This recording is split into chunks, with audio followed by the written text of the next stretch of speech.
We are at the 2-minute mark, so let's get this started, shall we? Good afternoon, everyone, and thank you for joining us today for our weekly Improving Talks. Daniel Mahmoud has been a senior consultant out of the Houston office for almost 2 years now. He started a business during his freshman year of college, which eventually led to software development. He has been coding professionally for about 10 years, but he also enjoys working on random side projects, which led to him, alongside Jordan Wagner, to co-found Side Project Society, a nonprofit organization to help people with side projects to share, learn, and launch. Daniel is a huge fan of NBA basketball and grew up playing many sports, like soccer, basketball, football, tennis, and golf, unlike me, of course. He has a cat named Panini, and his favorite movie is Interstellar, which he has seen more than 30 times. Nolan for the win. And before we start, remember that we have a Q&A feature, so you can ask questions at any time. Without further ado, I leave you with Mr. Daniel Mahmoud and his presentation, Community Building, why it's important to get involved and how to do it. Thank you so much, Armando. That was a great introduction, and I feel very welcome. So thank you. I'm going to start this presentation off by asking a rhetorical question. What if I told you there was a way to triple the odds of landing the next job that you applied for?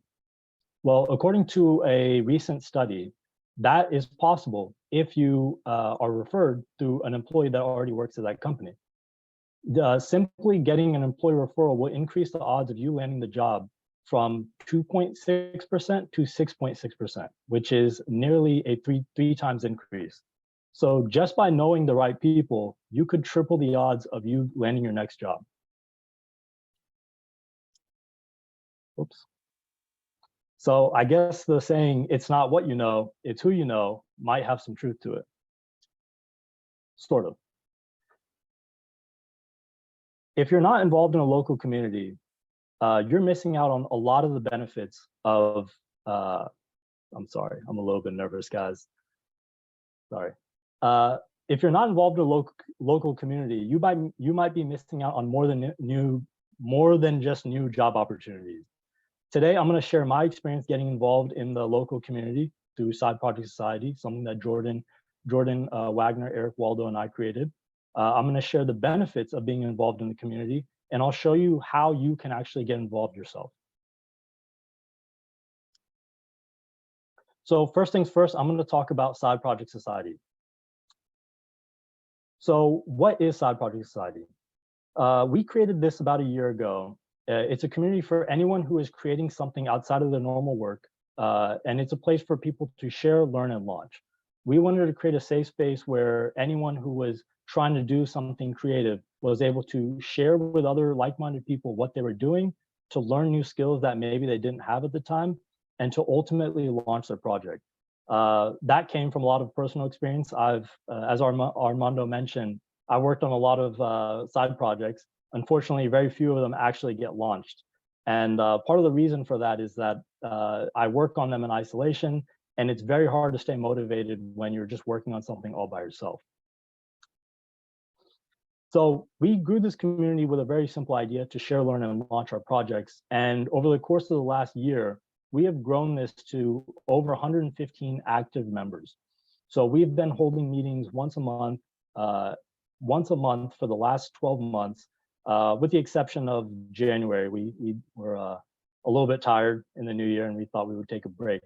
But we've been pretty consistent, and we've been having meetings on the first Thursday of every month. And that's what you can see on the right-hand side here.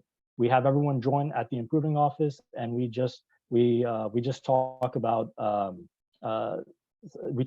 projects, and we also have a speaker usually come and share something that will be helpful to the rest of the group. One cool thing about our community is that we're made up of a lot of people from different backgrounds. We have a good mix of developers, people in product management. We have some UX people. We have QAs. We even have educators and college students as well. In fact, at the most recent meeting, we had a high school student show up. I'm not quite sure how he heard about us because we don't go and advertise at high schools, but he was there, and it was really cool to see some of the young kids getting involved. But essentially, we're really diverse background. Our demographic is really diverse, and that creates this unique culture of sharing and trust and openness that normally you don't get at other networking events. So now I want to share why I started Side Project Society along with Jordan and Eric. So to sort of get into that, first, I want to explain my background a little bit. Like Armando mentioned, I've been coding professionally now for about 10 years. And as a developer, I've always had a project that I've been working on. In fact, that's sort of why I got into software development in the first place. I had started a business back in college, and I had hired a developer to build out the site for me. And me not being technical, I had no idea whether he was doing a good job or not. And so eventually over time, I realized that I was getting ripped off when he said it would charge $30 to put a Google Analytics script on my homepage. So at that point, I started learning on my own. And eventually that led to me finding out about coding boot camps. And from there, I got into the industry and I've been there ever since. So I started from the very beginning trying to create the ideas that I had in my head. And so for me, a side project is a real passion. It's something that I was going to do no matter what. I'm just thankful that I have the skills to do it. So the other issue was, as I was working on these side projects, I was often working on them alone. And I had coworkers that I would tell about my projects, but unfortunately, most of them didn't share my passion for doing things outside of work. At first, that was okay, but then over time, it started to really wear me down. I wanted to connect with other like-minded people, but I wasn't quite sure where to go or who to talk to. In fact, I'm fairly introverted, so when I first tried to find other like-minded people, I didn't know where to go. I didn't know how to approach them. I was too nervous to, attend any of these other networking events that were going on around the Houston area. So for a long time, I just avoided them entirely. And whenever I did go, I would just, sort of talk to the one person I knew there and then go home because I was pretty awkward and I didn't know what to do. So this was the case for a while. I've been improving now for about 2 years. And it wasn't until I got here that I realized that being involved in the community didn't have to be something that was this huge burden or something that was so far away from me. Improving was the first place I worked at that really valued community involvement, and they didn't see it as a distraction from our work. In fact, they saw that as a benefit, right? We're out there promoting ourselves, promoting the company, improving our skill sets.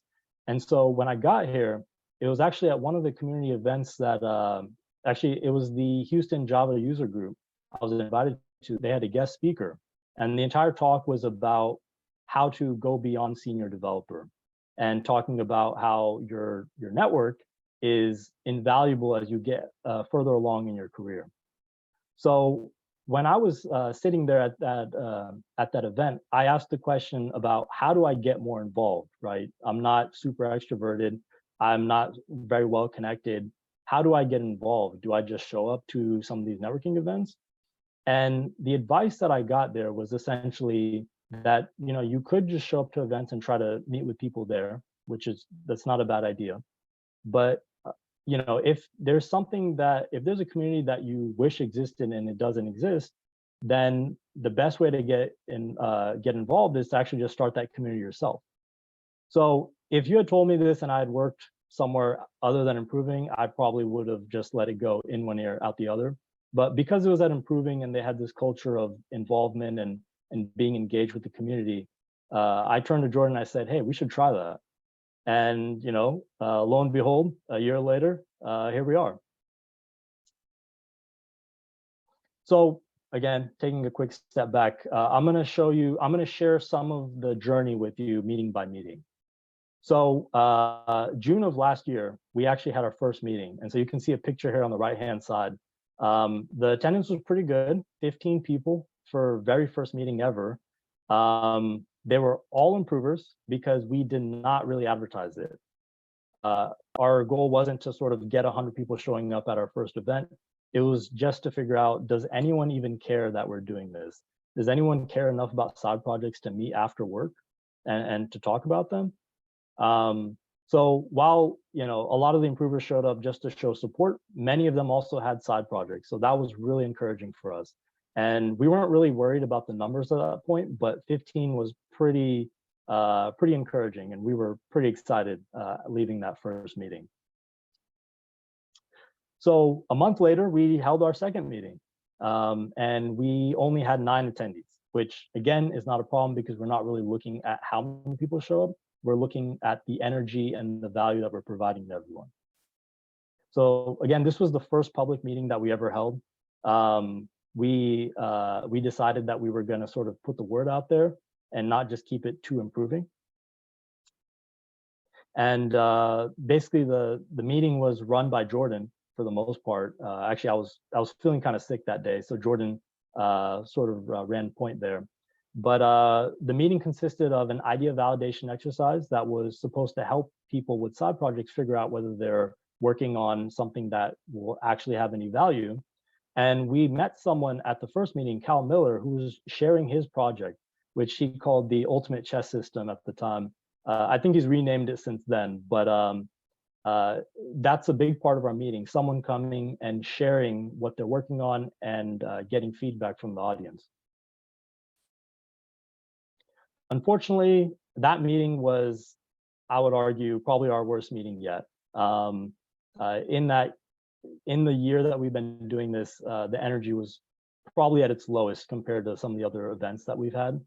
And I'm not trying to blame Jordan or Cal, it's not their fault.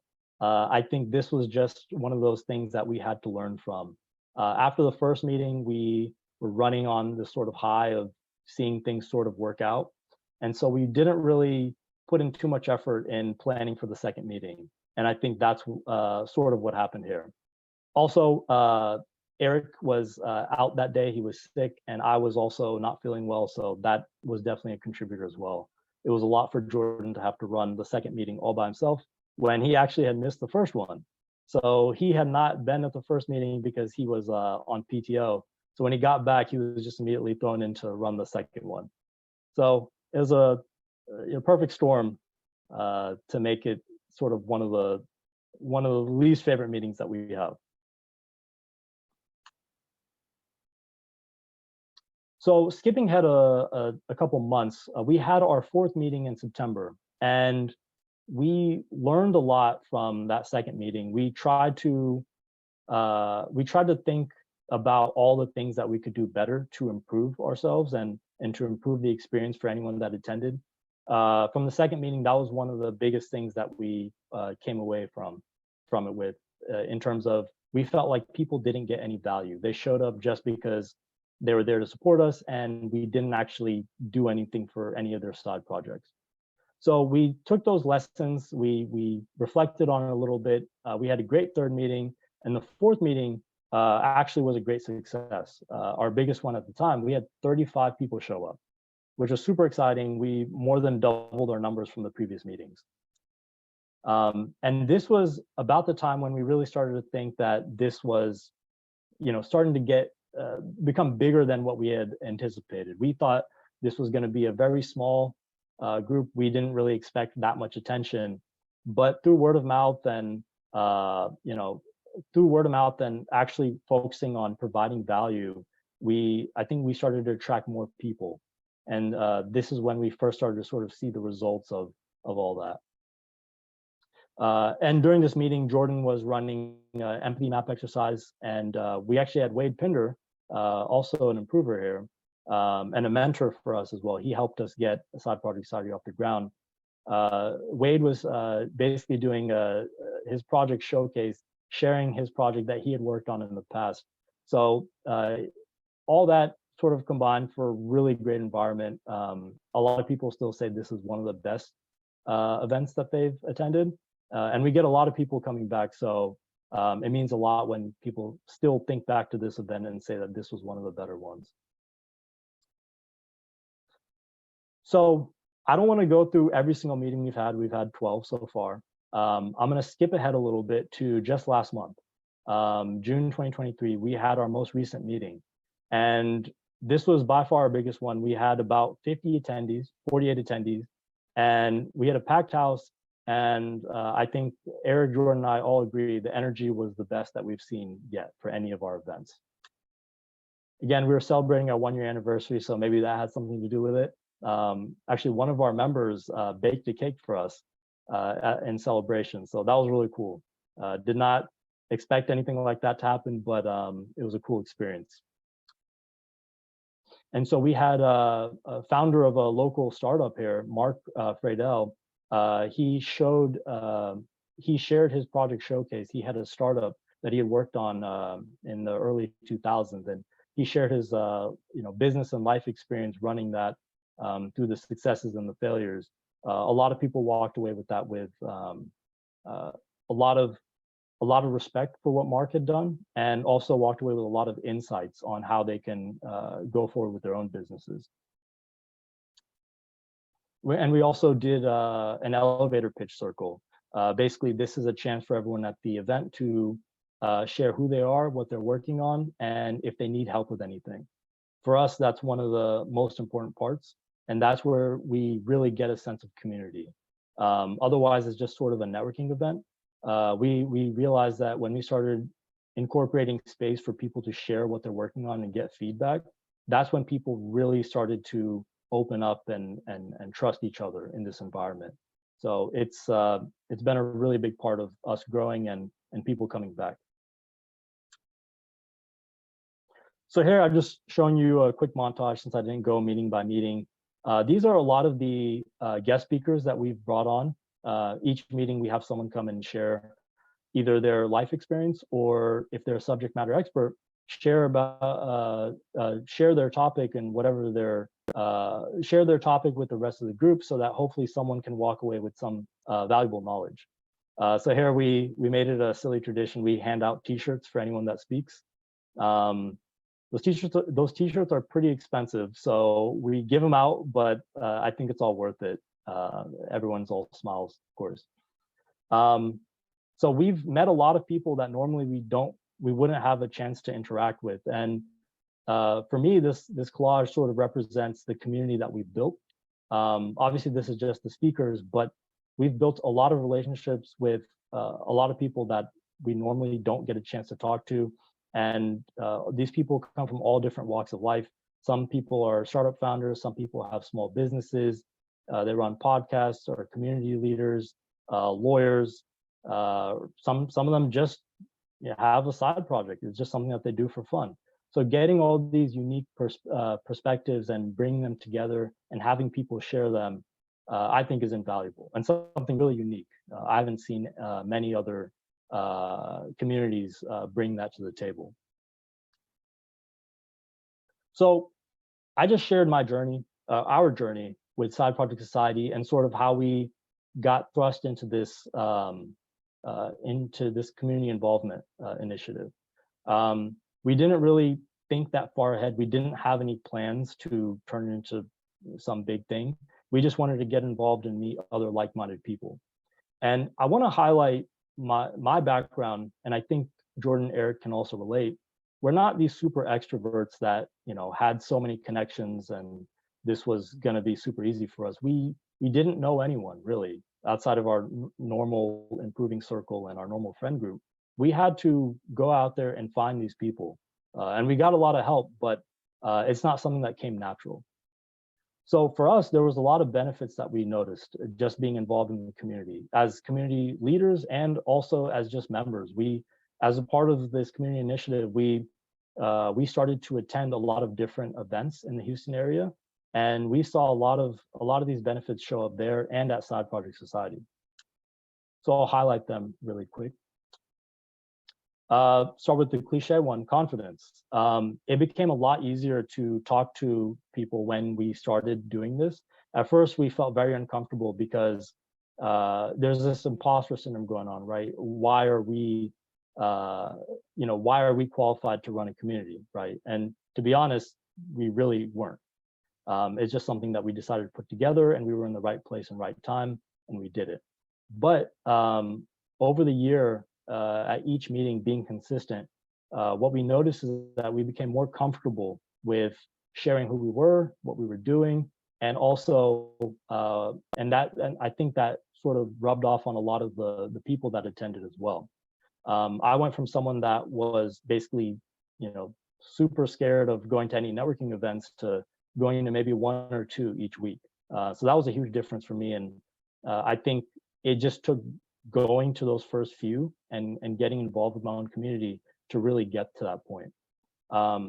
Another cool thing we noticed is that we had some members that attended some of our earlier meetings, and in front of just 10, 15 people, they were having a tough time speaking. But now that we've grown, on average, we get around 30 to 40 people.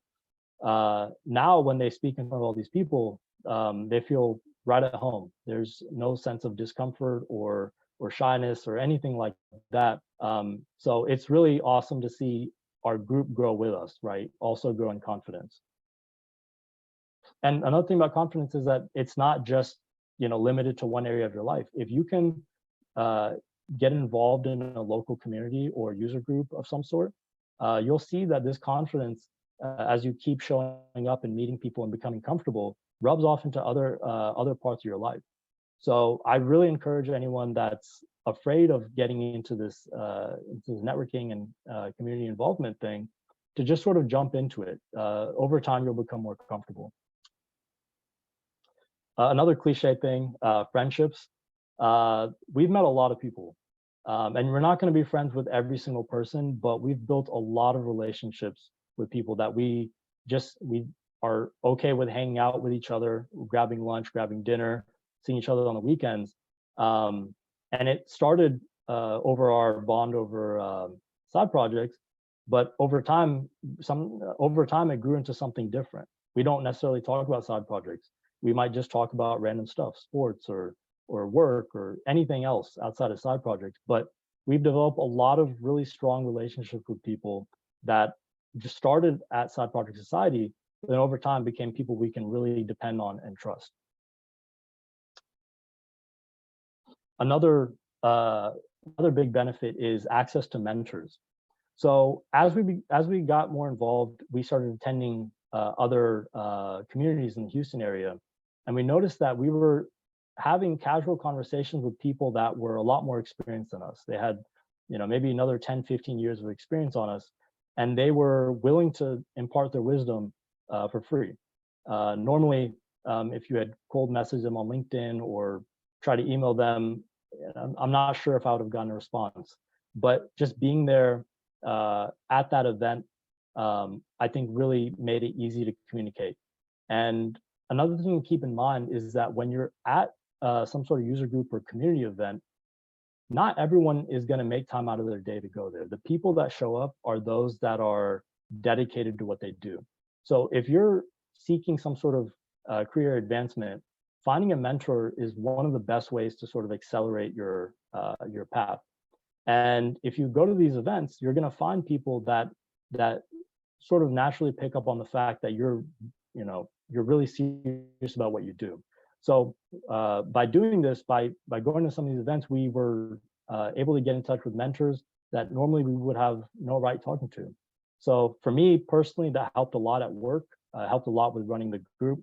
That was something that if I didn't show up at some of these events, I don't think I would have ever had the opportunity to do. So staying on the line of like career advancement, another benefit that I personally noticed was I gained a lot of knowledge. For some of these events that I showed up to, especially the ones that are more technical or more aligned with what you're doing professionally, you're going to run into people that are a lot smarter than you. And the good thing about that is that they love talking about how much they know. And if you ask questions, they're going to help you out. I've picked up on little tips and tricks that I wasn't even aware existed. And just by having casual conversations, I slowly started to improve my skill set. So by being involved in these communities, you can make yourself, you can help yourself in your career.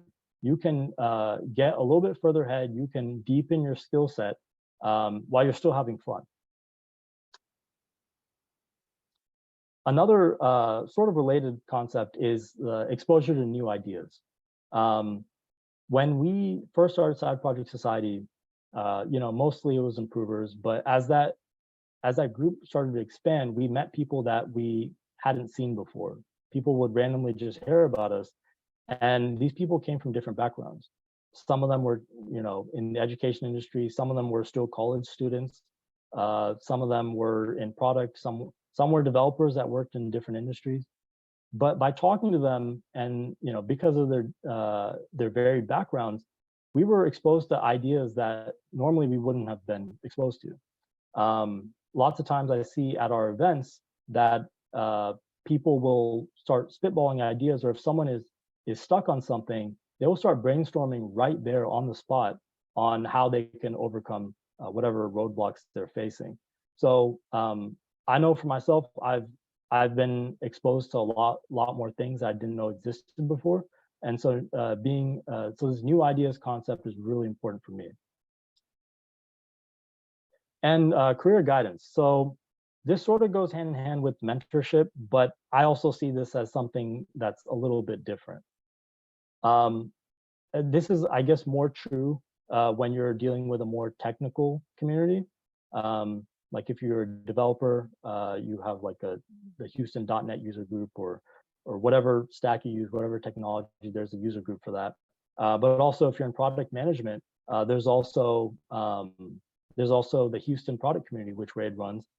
And I've seen a lot of people get career guidance there, especially if you're new to the industry. That's a great way to figure out what you should do and what you should focus on.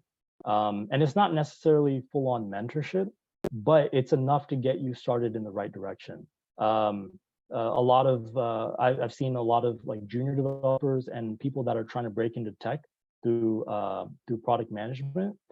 They will come and they'll ask advice from people that are, senior product managers or have been in the industry for 10, 15 years. Just knowing where to start looking is invaluable at that early stage.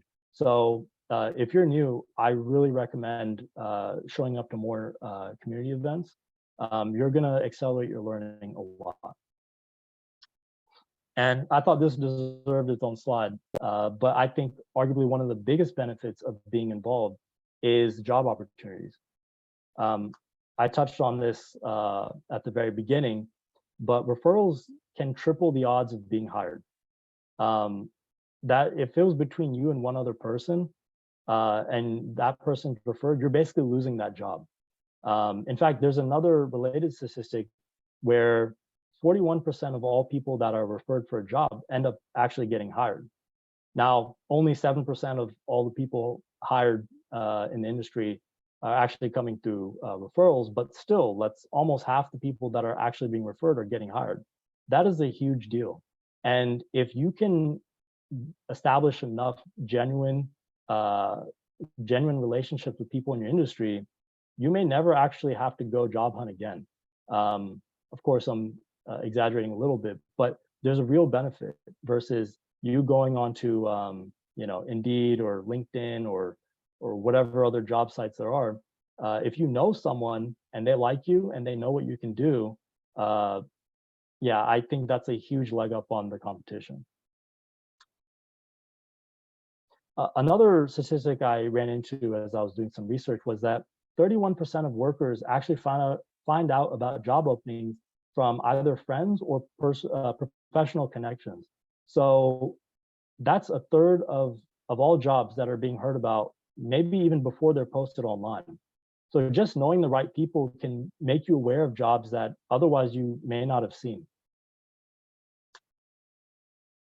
And lastly, I think this is something that I've heard from other people that have been in the industry a little bit longer. But the higher up you get in your career, the less likely you are to find that job on a, Indeed.com. How many people have seen a CTO or COO position posted on Monster.com? I just don't think that happens very often. And most of those senior or beyond senior positions are actually built on personal relationship. So if you're not getting out there and you're not involved in some community, you don't have strong professional network, you're missing out on a lot of these opportunities. In fact, I would go as far to say that there's sort of a glass ceiling on how far you can get without networking. Because if you are ambitious and you want to get a little bit further ahead in your career, you need to start thinking about what's next. And sometimes that means you just have to know the right people. Of course, that isn't to say that you can't have the skills, that you don't need the skills that accompany that. But at that point, you could be the best developer in the world. That doesn't necessarily qualify you to be CTO or principal consultant somewhere. You have to know someone that can vouch for you and that trusts you, and there's some credibility to that. So again, job opportunities, probably one of the biggest benefits of being involved in the community. So definitely get involved.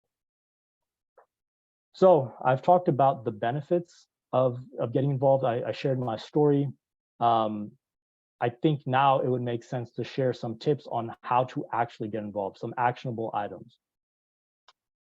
So the very first thing I would say is to find a community near you, but not just any community, because if you're living in a mid to large size city, there's a dozen things going on every single night. I think it's more important to focus on the communities that really speak to you. What are you passionate about? And so there's plenty of resources to help you find communities like this. A common one, most people know about this, is meetup.com. If you go on there, you can browse meetups that are happening, every single day. In fact, we've seen a few people. I went to another developer networking event, and there was a lot of people that just showed up off of meetup.com, not knowing anyone before. So a lot of people that don't know anyone use meetup.com. It's a great resource. LinkedIn has a lot of events. If you ever pay attention to some of the events, different companies and businesses in the Houston area will, or anywhere you are really, will have events as happy hours or networking events. And if you just keep an eye out, you could, they're usually open invite. You can easily just show up to one of them. And if anyone still uses Facebook, Facebook groups is an option too, depending on what sort of community you're looking for. Probably not one of those professional communities, but if it's one of those like personal ones where you're trying to focus on a hobby or something that's not work related, I think there's a lot of stuff going on in Facebook groups. And Reddit, surprisingly, most cities, not most cities, but most mid to large size cities have their own subreddit. And those subreddits are a really good resource for things that are happening in that community. So, for example, the Houston subreddit has, I think they have like a weekly post where they say what's going on around town. And if you don't see something like that for whichever city you're in, you can easily just, post a question on Reddit and people will let you know. That's a really good resource. And lastly, Eventbrite. Eventbrite is similar to Meetup, maybe less focused on the group/community aspect. Eventbrite is what we use for Side Project Society, and we post all our events on there. And every now and then we'll get someone that we never talked to, we've never met, they don't know anyone in the group, but because they saw it listed on eventbrite.com, they'll just sign up and they'll show up too. So people do show up to events from Eventbrite as well. And I'm sure there's more resources, but these are just some of the ones that came to mind. Another tip I would give you is to practice your elevator pitch. Basically, when you go to a networking event and you go and you greet someone, you pretty much just have 30 seconds to make a decent impression. The elevator pitch is supposed to be pretty simple. You simply introduce who you are, share what you do, or share an interest that's relevant to the situation or the event, and then you share what you're looking for. So one key thing to note here is that this is supposed to be relatively flexible. Depending on what kind of community event you're at, you don't want to, use the exact same thing all the time. For example, if I went to a knitting user group, which I don't know if that exists, I'm sure they do. But if you went to a knitting community event, you probably don't want to introduce yourself as someone that's a software developer looking, to get their first job in the industry. It just wouldn't be relevant, and it'd be really awkward after that, to be honest. And the main purpose of the elevator pitch is really just so that it's easier to start conversations with new people. When I first started going to different events, I wasn't quite sure what to say to people when I walked up to them, and just by having my elevator pitch ready to go, it sort of takes that thinking, that hesitation out of it. I'm sort of ready to introduce myself whenever I run into someone. And in general, your elevator pitch is a useful life skill. Being able to introduce yourself properly and sort of set the tone for what you're doing, and how you might be able to help the other person, or how they might be able to help you, is invaluable.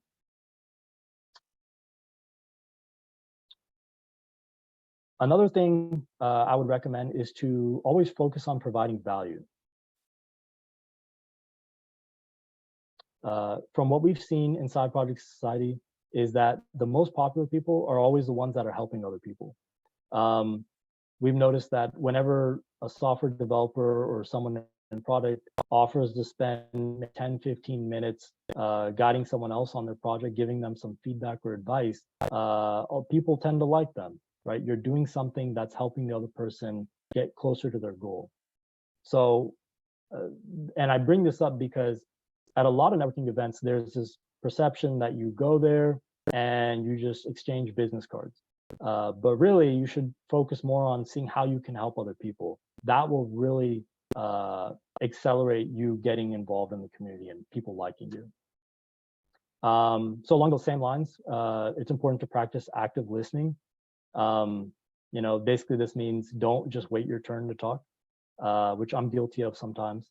If I'm really excited about something, you want to make sure that when someone is speaking, you're actually listening to what they're saying, and you're actually trying to understand what their problem is or how you can possibly help them.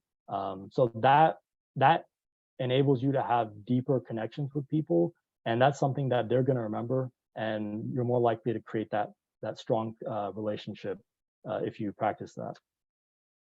And again, I mentioned it before, people have this misconception that networking is about just showing up and handing out your resume, your business card. I would say that's the best way to sort of get ignored or have your business card or resume in the trash. People don't want to get your business card 10 seconds after meeting you. You should get to know them first. And right, if you practice active listening, if you try to see how you can help other people, you want to establish that relationship first before you try to, get what you need out of the other person as well, right? Because being realistic, we all want to help each other, but there's a time and place for it. So, and there's a right way to go about it. I've been to a few networking events where people are just there pitching their idea to you or pitching their business, and you may as well be just like everyone else to them, because they don't personalize it at all, and they basically just copy paste the exact same thing as it said to 10 other people to you. That sort of leaves a bad feeling. So if you want to go get more involved, try not to do that. And lastly, if you're like me and you didn't really know anyone and you were sort of shy and nervous to go attend a networking event, you can bring a friend. That's a great way to sort of make things less tense and sort of ease your nerves when you go somewhere where you don't know anyone. I know whenever I go to a networking event, often I go with Jordan, co-founder of Side Project Society, and it's really easy to just say, hey, let's go do this thing. Let's just go show up and talk to a few people. Versus if I'm going by myself, there's this hesitation of, oh, is it going to be worth it? What am I going to be doing? It might be awkward. What if there's no one to talk to? At least if you bring a friend, you'll have at least one person to talk to. But the caveat there is don't show up with your friend and then talk to them the entire time standing in the corner. That's counterproductive. The entire point is that you go there and you meet new people and you sort of expand your boundaries. So yeah, I've done that before. I've shown up with a friend and then I talked to my one friend and then I went home, defeating the purpose of going out to this new location, this networking event, and talking there. And that's pretty much it. So just to summarize, I shared sort of how I got involved in the local community. We started Side Project Society, and that led to other community events that we got involved in. We talked about the benefits of being involved and how if you're really trying to get ahead in your career, I don't think you can afford not to be involved in one of these local communities. And then also some actionable steps that you could take now to get more involved. So I hope someone walked away from this more inspired to go meet new people and to expand their professional and personal network. And yeah, if anyone has any questions, feel free to ask. Thank you. This amazing, Daniel. What a journey for a self-described introverted guy. I love it. Thank you. So we already have some questions for you on deck. The first one is, can you share some of the best success stories that came out of Side Project Society? Yeah, actually I can. So right off the top, there's a few that come to mind. One is actually a fellow improver. I don't know if she's here, Ina, but Ina has an organic vegan protein bar company that she creates these protein bars from scratch. It's super healthy and they taste really good. And she was actually at our third meeting. She was our guest speaker, and she was sharing her story, her personal story, starting her company, and sort of sharing what she needed help with. And so at the time, she needed sort of to do a rebrand for her product. It tasted good and everything, but I think she wanted to have a different look and feel for her packaging. So there was someone in the group that focused on, I think it was digital marketing. And so they got together and I believe they did a complete rebrand. I'm not sure if that's still in the works, but it was really cool to see that, she needed help on something and someone in the audience was like, hey, I can help with that. And that led to a professional relationship.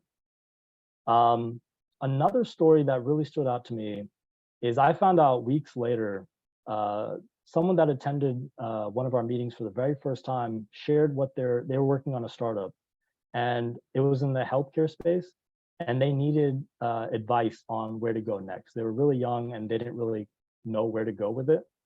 And so someone else that was in the group was like, hey, I'm in that space, maybe I can talk to you. So that lunch meeting or whatever turned into them being on their board for their startup. And so I heard about this weeks after the fact, but that made me really happy that people met at our event, and because they felt comfortable being open and it was a trusting environment, they were able to establish that relationship further on down the road. And then one other thing, it's not related to a side project. There's one college kid that shows up to almost every one of our events, and to see his growth has been really amazing. I remember when he first came, he was like really nervous and he didn't really know who to talk to. But now he's there, he's talking to everyone, doesn't look like he's nervous or shy at all. To see that growth is really, really amazing. Thank you for sharing that, Daniel. Those are amazing stories. And I actually know Ina. She's the best. She's pretty great. So next one. What would your advice be for people who want to take their first steps doing something new or venture into new business, but feel scared, intimidated, or are having the plain old imposter syndrome that you mentioned earlier? Yeah, that's a good question. So I think the first thing is to, I mean, obviously I'm biased. I say find a community that has people with a similar mindset. And I know I'm being biased, but that's the genuine truth. Because I've been in that same boat. I tried to start a startup a few years back, and that failed because one, I didn't know what I was doing, and two, I was constantly, second guessing myself. But now, since I've been part of the community, I can easily reach out to at least 5 to 7 people off the top of my head that can give me good advice on what I should do next. And that guidance, I think, is the major difference. And in terms of imposter syndrome, I think everyone has that at the beginning. So just talking to the right people can make a world of difference. Thank you, Daniel. And we don't have more questions. I don't know if someone from the audience wants to take the time to ask away. We still have a few minutes.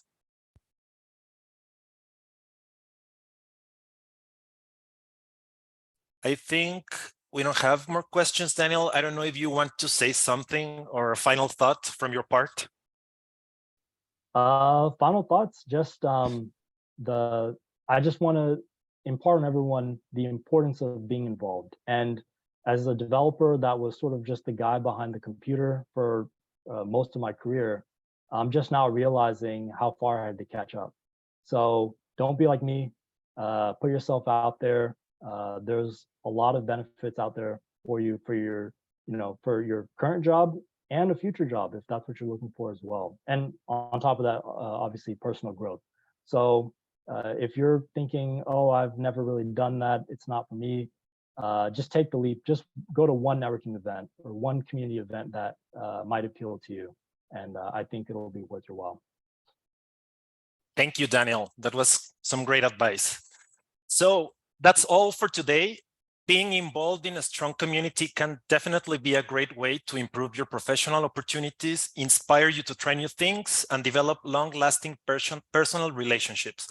I want to thank all of you for joining us today, and especially Daniel for sharing this awesome presentation, which helped us learn more about his brainchild side project Society, which truly does amazing things and brings people together to create and innovate. And coming up next week, we have another goodie, Growing Skills Through Deliberate Practice, where we will learn how connection, cadence, challenges, and coaches are the secret ingredients which can turn repetition into growth, with Tim Raber. Same bad time, same bad channel. Until next time, everyone, have a great rest of the day. And Daniel, thank you again for your time. Thank you. Goodbye, everyone.